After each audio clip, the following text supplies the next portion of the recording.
As we begin to consider how we respond as ministerial crisis interventionists, we can reference information gleaned from a crisis response manual put out by New York Disaster Interfaith Services in 2007. NYDIS proposes the primary function of religious leaders as crisis responders is to care for the soul and have compassion and empathy for people, accomplishing this through offering comfort, support, clarity, direction, and spiritual resources.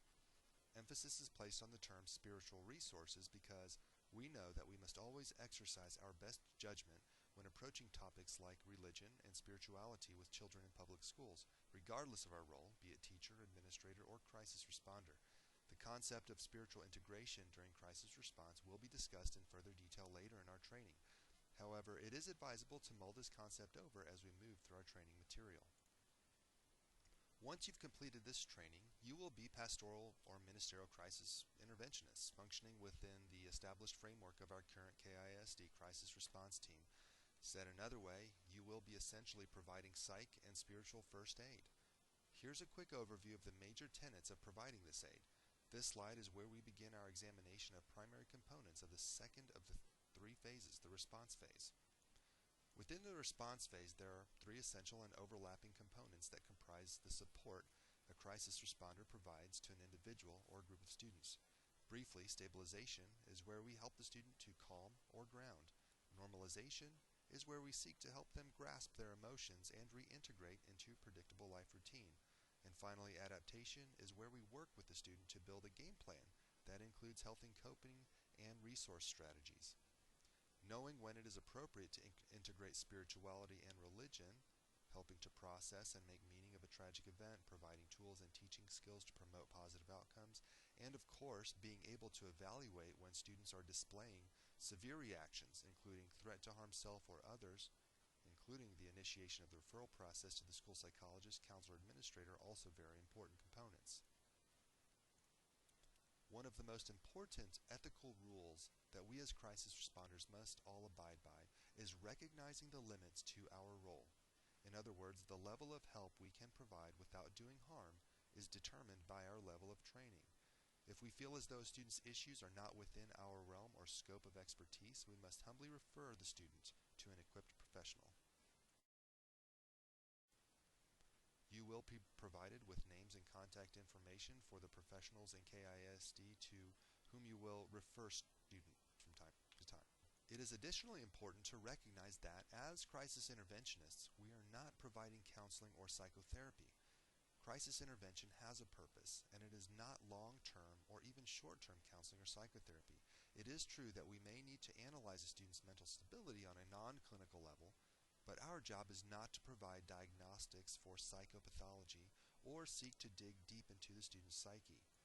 The response phase is intended as a short-term, one-time intervention that includes assisting the student with stabilizing, normalizing, and adapting.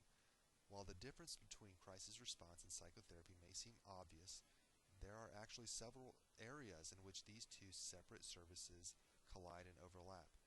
Both are most effective when the professional engages the student with active listening, helps them reflect on their feelings and circumstances, successfully establishes rapport and trust, displays a tangible sense of empathy, and provides advice, including meaningful goal setting. Earlier in this module, we talked about allowing students' needs to guide our crisis intervention strategy. In conducting research for this training, I identified several areas of student need that are also consistent with what I have experienced at both elementary and secondary levels as a school-based crisis responder. This slide contains many, but likely not all student needs that should be addressed at both levels.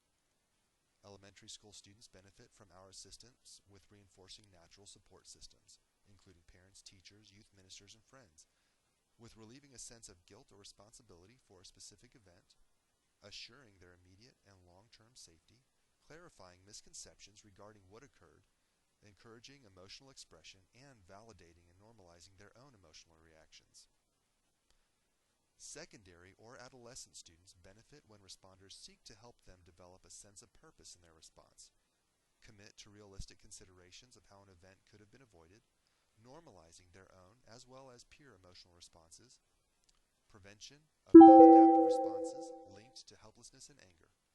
and this can sometimes look like skipping school, turning to drugs or alcohol, leaving home, or simply not doing work.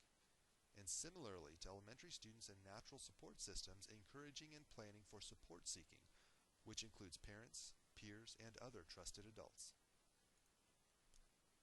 I've put together a large binder containing dozens of helpful handouts that are meant to be utilized by our Pastoral Crisis Response Team members for training and use in the field. If you do not already have one of our training binders, please access the materials on our KISD Student and Family Services website. There's a tab linked to the Student and Family Services website called Ministerial Alliance Resources. This link will redirect you to a PDF document, or 2 or 3, containing all manual handouts and resources. Print or save these resources, and they will be very helpful as reference tools when we move through this online training and in the event that any one of us are deployed to help with crisis response in the schools.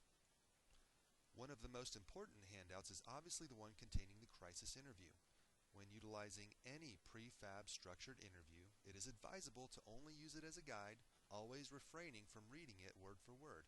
This may seem obvious, however, when in the midst of crisis response with a student or group of students, we at times tend to rely on our resources at hand.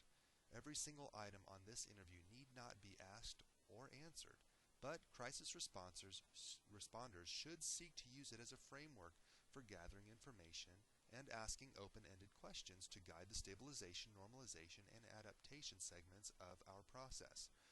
Early on in trainings, I often find that participants make the statement, well, I'm really nervous about what exactly I'll say when in a room with a student in crisis. The truth is, every conversation you have with a student in crisis is going to be different.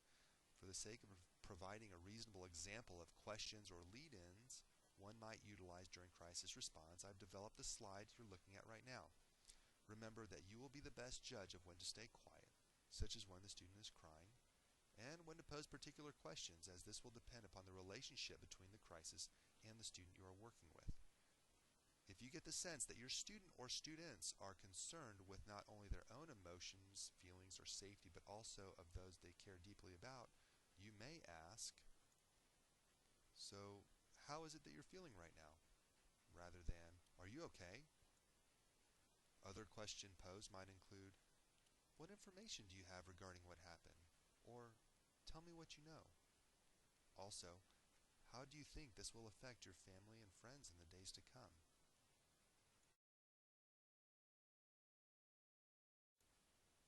When working with a student who is engaging in a heavy sense of guilt or self-blame for the crisis, you may ask something like, do you think that this could have been prevented somehow? They may open up and tell you their feelings on why they're enduring self